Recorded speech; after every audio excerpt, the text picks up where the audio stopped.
नमस्कार. दीप्स किचन मराठीमध्ये मी दीपाली आपलं मनापासून स्वागत करते. चला तर मग आजच्या आपल्या रेसिपीला सुरुवात करूयात. आज मी तुम्हाला गावाकडील पद्धतीची वांग्याची रस्सा भाजी कशी करायची ते दाखवणार आहे. तर त्यासाठी आपल्याला काय साहित्य लागणार आहे ते आपण पाहूया. वांग्याची रस्सा भाजी करण्यासाठी मी इथे 250 ग्रॅम वांगी घेतलेली आहेत आणि वांगी अशी मधोमध कट करून मिठाच्या पाण्यामध्ये ठेवली आहेत. एक मोठा कांदा उभे काप देऊन कट करून घेतलाय. 2 हिरव्या मिरच्या कट करून घेतलेल्या आहेत. एक छोटा तुकडा वाळलेल्या खोबऱ्याचा घेतला होता आणि तो पण मी कट करून घेतला. एक लहान साईजचा टोमॅटो कट करून घेतलेला आहे. 15 ते 16 लसणाच्या पाकळ्या घेतल्यात. अर्धा इंच आलं, थोडी कोथिंबीर, अर्धा चमचा जिरे, 1 चमचा फुटाण्याचं डाळ घेतलेलं आहे, 1 चमचा धने घेतले, अर्धा चमचा मोहरी, अर्धा चमचा जिरे, अर्धा चमचा हळद, 1 चमचा माझा घरगुती कांदा लसूण मसाला आहे, 1 चमचा बेडगी मिरची पावडर आहे, 1 चमचा गरम मसाला, 2 चमचे शेंगदाण्याचा कूट घेतलाय, चवीनुसार मीठ लागणार आहे आणि भाजी करण्यासाठी आपल्याला तेल लागणार आहे. मी गॅसवरती लोखंडी तवा ठेवलाय, त्यावरती तेल टाकले, 1 चमचा तेल घातलेला आहे. त्यात आपल्याला खोबरं भाजून घ्यायचे. खोबरं चांगलं लाल होईपर्यंत आपल्याला भाजून घ्यायचे. खोबरं मी चांगलं लाल होईपर्यंत भाजून घेणार आहे. खोबरं चांगलं भाजून झाले ते मी काढून घेते.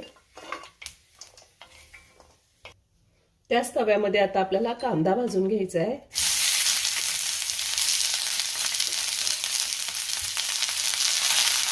कांदा सुद्धा मी थोडा भाजून घेणार आहे. कांदा थोडा लाल झालाय. आता मी कांदा थोडा साईडला घेते आणि ह्यातच आपल्याला जिरे घालायचे, धने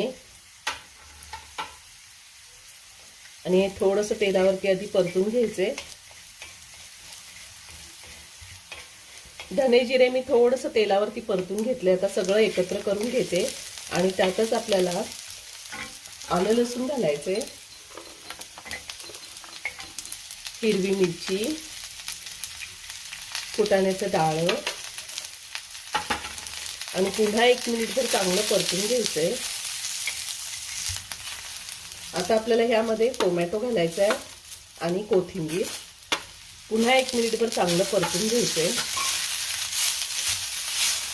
मी धने जिरे आत्ताच तेलावरती परतून घेतलेले आहे. मला जर असं धने जिरे तेलावरती परतून घ्यायचं नसेल तर 1 चमचा धना पावडर आणि अर्धा चमचा जिरा पावडर घातली तरीही चालेल. पण ह्या पद्धतीने एकदा तुम्ही वांग्याची रस्साभाजी करून पहा, खूप छान होते. आता आपलं सगळं परतून झालेलं आहे. गॅस बंद करते आणि हा मसाला थंड होऊन देते. आपण वाटण्यासाठी जो मसाला घेतला होता तो थंड झालेला आहे. आता आपण तो मिक्सरला बारीक करून घेऊया. सगळ्यात आधी खोबरं घालायचंय म्हणजे खोबरं व्यवस्थित बारीक होईल आणि त्यानंतर कांदा, टोमॅटो, कोथिंबीर, मिरची हे सगळं घालून घ्यायचे.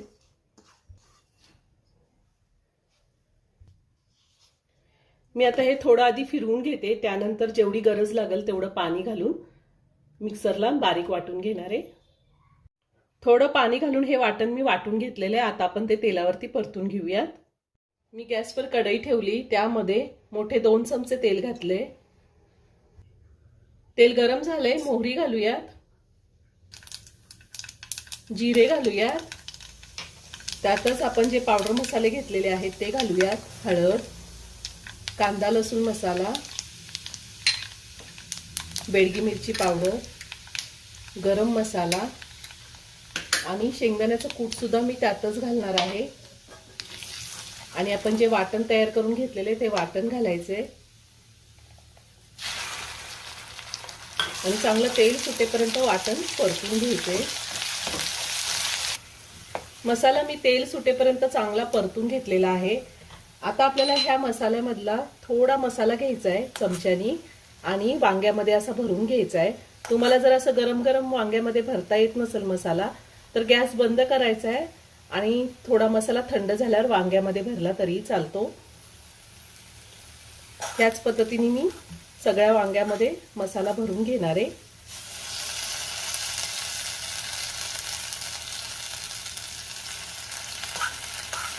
म्हणजे मसाल्याची चव चांगली वांग्यामध्ये उतरते।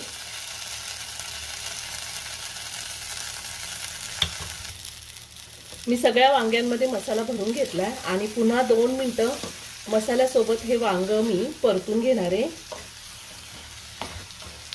2 मिनिटं मी वांगी मसाल्यासोबत परतून घेतलेली आहे। साईडच्या गॅसवरती मी पाणी गरम करून घेतले। साधारण 1.5 ग्लास पाणी मी वांग्यामध्ये घालणार आहे। आपल्याला भाजी किती घट्ट किंवा पातळ हवी आहे त्या अंदाजे आपण पाणी कमी किंवा जास्त घेऊ शकतो। चवीनुसार मीठ घालायचे। आता पुन्हा सगळं व्यवस्थित मिक्स करून घेऊया। मी मसाला सगळा व्यवस्थित मिक्स करून घेतलेला आहे। आता झाकण ठेवून 5 मिनिटं भाजी वाफवून घेणार आहे। 5 मिनिटं झालेली आहेत। मी झाकण काढते आणि वांगी पुन्हा सगळी व्यवस्थित मिक्स करून घेते, म्हणजे सगळ्या साइडनी वांग व्यवस्थित शिजेल। आता पुन्हा झाकण ठेवून 5 मिनिटं वांगी मी शिजवून घेणार आहे। 5 मिनिटं झालेली आहे। मी झाकण काढते। वांग्याची भाजी झालेली आहे। वांग छान शिजले। आपण चेक करूया। वांग शिजलेलं आहे। आता आपण वरतून थोडी कोथिंबीर घालूया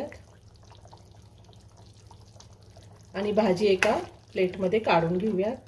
खूप छान तर्री आली आहे। खूप छान झाले वांग। झणझणीत आणि चमचमीत गावरान पद्धतीची वांग्याची रस्सा भाजी तयार करून झाली। खूप छान झालेली आहे। आपण ही भाजी बाजरीच्या भाकरीबरोबर, ज्वारीच्या भाकरीबरोबर, चपाती सोबत किंवा भातासोबतही खाऊ शकतो। खूप छान होते। एकदा नक्की करून पहा। व्हिडिओ जर आवडला तर व्हिडिओला लाईक आणि शेअर करायला विसरू नका। रेसिपी आवडली असेल तर कमेंट करून नक्की कळवा।